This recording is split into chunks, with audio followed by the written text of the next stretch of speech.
Okay, here's a look at the bike I'm going to be demoing today. It's the brand new Mondraker Level R. It's in the Super Enduro category. It's an e-bike. Quick overview. I won't go into too much detail just now, but it's a 29er, as you can see. It features the forward geometry that Mondraker kind of started off. Basically longer, lower, slacker. Sear suspension design system, but it's a big beefy suspension. Looking at 180 RockShox Lyric up front. As you can see here, it's actually a coil RockShox Super Deluxe trunnion mounted, 170 rear travel, so this thing should be able to eat up most things. A few revisions for the 2020 model. First thing would be that it's got the new Bosch fourth generation one. It's a CX Performance line motor, 50% smaller and 25% lighter. Still similar kind of figures before, 250 watts, which equates to, in full turbo mode, would be 340%. So you get 340% extra power that you put into the crank. A couple other things different is it's a lot shorter chainstay than before. It had a massive chainstay. It was like 490, now it's down 35mm to 455. So the 490, the thinking behind that was that with extra power, the longer chainstay would keep the front from wandering on the steeper climbs. So we'll see how that works out. But I have ridden a few e-bikes. I've had ones with the Bro systems and the Shimano steps. So we'll see how this one performs. You're looking at 75, I think it is, Newton meters of torque, so a bit less than the Bro systems with 90. And it's I think for this year as well, I'll have to double check. I think it might be a 625 kilowatt hour battery in the power tube. So you can see they're all going to integrate now, gone to the horrible sort of piggyback ones before. So we'll just have to just take it out and see how we go. I'm going to go use I'm down at A Forest. I'm going to use the red route, 15 or so miles with various climbs and whatnot. So it should be perfect for this because it is rough and rocky. Okay, I'm already halfway up the first climb and it's just made mincemeat out of that climb there. Yeah, that was just too easy. I know there's arguments for and against these things, but to be honest, I think anytime I'm on two wheels I'm pretty happy. So yeah, now you can hear a little bit of a noise, but it's a lot quieter than it was before. I have ridden all the different systems and batteries, and this is the latest. This is the fourth generation of the Performance CX line from Bosch, and yeah, it's a big improvement, I think. I feel so far. I mean, obviously there'll be more terrain and more trails I'll be able to test it on, but out of the first climb you just maintain your speed. It actually is a bit deceiving because sometimes when you bits where your brain's looking at a bit and you're thinking you should be going this fast over it, and then next thing you know you already passed into the next corner, you're almost overrunning. But it'll just take me a while to get used to that I'm on an e-bike. So I know people are interested in stats and whatnot, but this thing has 75 Newton meters of torque in full turbo mode, which I am just now. I'll put it on the crank. It'll give you about 340% extra from your own power in return. So you basically, like those climbs there, that must be what it's like to be Nino Schurter or someone like that, because the climb, it just flattens it out. It's just your brain has to get used to it rather than the bike's ready to go. You just have to decide. Yeah, that's the thing, you can overrun the corner, so probably just find out the different, I'm just trying to find out the different modes. You've got Eco, Tour, Sport and Turbo, and the thing is, because they've had a few generations of these motors, what you find is that they've collated all the data and they know exactly any problems they had before and how much power and how to deliver it and how to sort of can attenuate it into the pedal strokes so it feels very natural. It just feels like you've got really powerful quads right now. It doesn't feel too artificial, which is basically what we're looking for. As you've seen probably in my latest video, I took an electric motocrosser out, and This is a bit of a weapon actually as well. This isn't too far off in terms of its kind of technical prowess and what it can handle. Okay, so that's the first bit. Fire roads I hate, and I just was daydreaming there. I just put it into sport mode and just wafted up the hill, just kept my legs spinning, and it's done. I'm at the trailhead before I knew it. So yeah, something like that's always a bonus. It's gonna be weird going back on my own bike and find out how much leg power you got. So anyway, and so we look in here, big forest section, and I think they're 15 mile an hour. That's actually quite flickable as well. That's not too, because it's a longer bike and heavier. But yeah, no problem there. You probably know about the Mondraker forward geometry, which is all the longer, lower, slacker, and the zero suspension system, so a kinematic suspension system designed to reduce pedal kickback and pedal bob and stuff like that. And let me tell you, I've hardly even noticed. I'm not noticing the bike squat down under the power. So far so good. This is one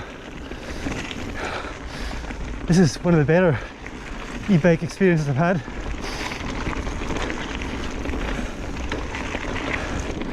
Because you almost forget you're on an e-bike. It just feels like you're, I don't hear the sound, but like I said, the weight is no problem at all. Oh, lovely day and a lovely bit of trail.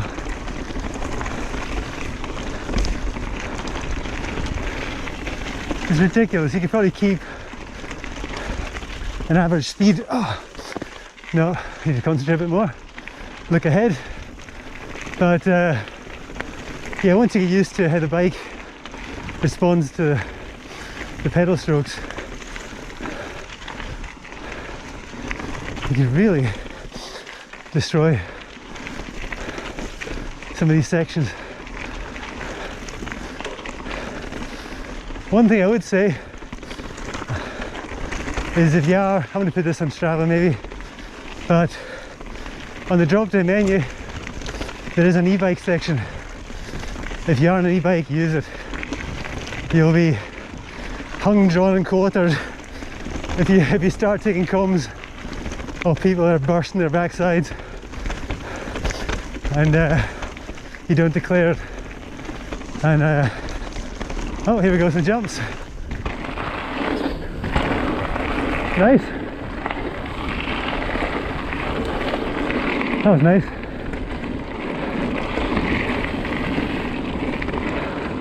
Oh, here we go. Better flow.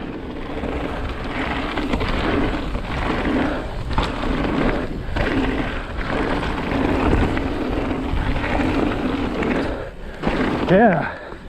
All right.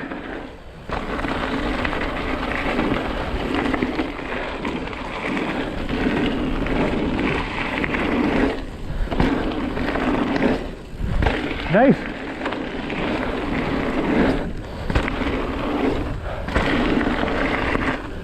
Oh yeah. Oh, that answers your questions.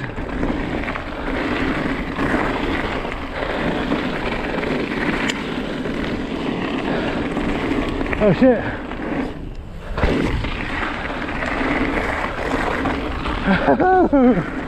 Shit. Oh, here we go.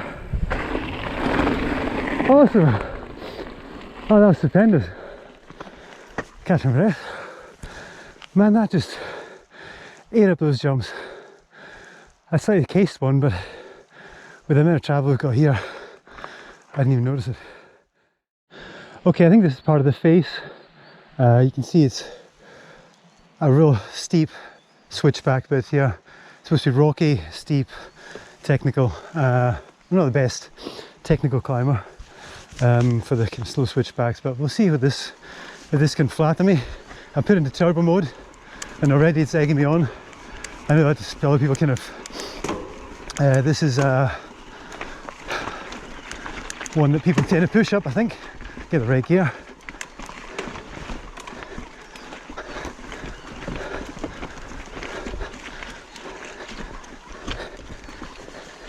Whoa. Now, by looking at that, I didn't think I was able to do that one straight up, but I'm sure people could do a lot better than that, but still getting used to the bike. No problem at all. Now, one of the things that changed, which I probably mentioned in the outro, in fact, I think I put my seat up and just sit and chill. Chilling a big technical climb. One of the things that changed from last year to this year is the length of the chainstays. They were massive last year, they were like 490, which pushed the bike overall to over 1300mm on the large, which is actually bigger than the motocrosser. I was on the other day, so this one's shortened back down under 1300, but they've lost 35mm off the chainstays. And the reason for the longer ones is to allow to keep the front from wandering in climbs when you're using power. So we kind of squat it down just by lengthening the back, same you have on motorbikes. But that thing didn't do there. I think the power, you just fed it in. Well, it's your own power, just accentuated by the motor. But you decide when to push and whatnot. So I found it to the front end isn't doing anything. It wasn't wandering and waving around the air. And that's losing 35mm. So, you know, the Mondraker philosophy with I think it's like a 450 top tube. But for a large, I'm 6'2", and I could probably have gone for the extra large, but my own bike is too small for me. That was my own fault for jumping into feet first on the YT. I think the Mondrakers are more suited to my body build, and I like the short stem, like 30mm or so, and the longer reach, bringing you down in a more attack position. It's the same with the motorbikes I used to have. I loved the Kawasaki ZX7R. You were practically lying flat in the tank, and the amount of control it gave you with the front and rear end was amazing. The shorter ones, like the Twitcher, like the Fireblades, they were good for being a hooligan tool, but in terms of stability and control, I much preferred that. Even the R1 was a lot better, and the Ducati, if you know anything about motorbikes, I had a Ducati 916 as well, and that was it was longer and it was heavier than the other Japanese inline fours, but again, you did not feel that when you're out in the roads because it had the stability. And I like fast flowing trails, so I think the Mondraker definitely ticks a lot of boxes for me. Man, this is ridiculous. I'm just talking and just eating up these technical climbs that I've heard of lots of people stop. You never want to blast past someone on a climb either, just for the sake of doing it. Oh, here we go. Oh, damn it, what's this? Let's go. Oh, yes. Oh, no problem at all. I've been walking up that before. Alright, let's see with this. A bit of single track flow, hopefully. There's one thing I'm curious about to build match full speed is how the restricted top speed, how that comes into play, because I've had a few experiences on other e-bikes, and with the engine uncoupled it wasn't very kind. I just felt you got bogged down, whereas this thing you keep forgetting it's got a assistance, but it's restricted up to I think 15 miles an hour, so after that you don't get any assistance. But I've noticed then it's just down to your own legs, and so far so good. I didn't really notice much. Oh, we're back at it.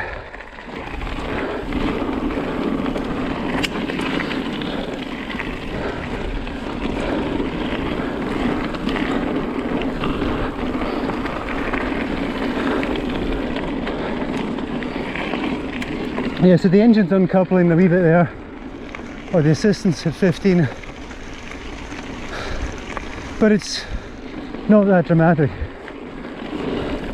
I have found some that when it uncouples, like I said, it just feels like you know, you can brake on, you got flat or something. What can I say, this bike, Super Enduro. Anything Enduro is fashionable now, and but yeah, I can see 180. It's almost like a, you think you could probably take this on most downhill courses, and there's nothing that I've come across yet that I couldn't handle. I know it seems like it's stolen its virtues, but I have ridden every system on a lot of fancy bikes that had, oh, here we go, done. That was really good, I enjoyed that one. Whew. So we're getting a whole different variety of trails here, different surfaces, different characteristics, and this is the ideal place to come and test out any bike, I think, because you can have your kind of red, black, blue, but all different surfaces and speeds. You definitely get a good idea on how you like a bike if you do this. It's about a 15-mile circuit, I think, and yeah, it's throwing a wee bit of everything at it.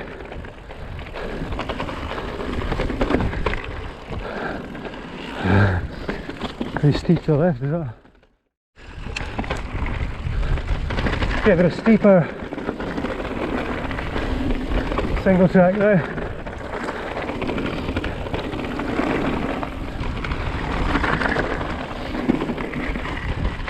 Yeah, that's the only thing. Oh, back end, getting a bit lively. That's the only thing I found so far is the weight when you brake into corners. But that's just down to my perceived braking distance. You do need a bit more. I know you've got like 200mm 4 pots SRAM code Rs, but yeah, I think you let your speed just gradually drift up. The bike's way more capable than, you know, you'll run out of skills before the bike runs out of its geometry and everything else, and capabilities, so I see a bit more switched on. Yeah, okay, I can stop. Full opportunity, grab a bite to eat and just chill from it. Well, so far so good. I'm pretty convinced this is probably the best battery powered battery pack system on a mountain bike just now. Obviously other new ones come out. That's a good thing with competition like this, is they'll just push each other on to see what Shimano come back with, and especially Bros, that's really the main ones. There are others like Yamaha and stuff, but the Bros system I really enjoyed, although it's kind of power slightly different the way it came in, and a bit higher top, higher up. This one's kind of quite good. It's quite smooth and lumpy. I'm not losing traction in the back end. That's maybe just due to the geometry as well and the zero suspension system, but it's fairly quiet as well. You know, I'm not finding that intrusive, and that's me got it, you know, in climbing mode just now as well. So we'll kind of wait and see. I've had shots and Specialized, Levo and stuff like that, and I'll not mention about how to de-restrict or de-restrict them. In fact, no, I recommend anyone does that. Invalidates warranties, and I think if you're going to do it, you're going to do it. But I think it's in the wrong hands. It's going to get people into a bit of bother, and it'll push them to go way beyond their skills, and as well as injure themselves. They're probably going to injure other people on the trail by getting carried away and trying to do 40 mile an hour through, like, you know, routes with other people on it. So I'm not really convinced about that, unless you're going to use it when there's absolutely nobody around. But that's an argument for another day. I don't really feel like I need the extra bit just now, So I let my mind wander as well as the bike. Okay, so this is a diversion. I'm probably going to do over 15 miles a day, and let's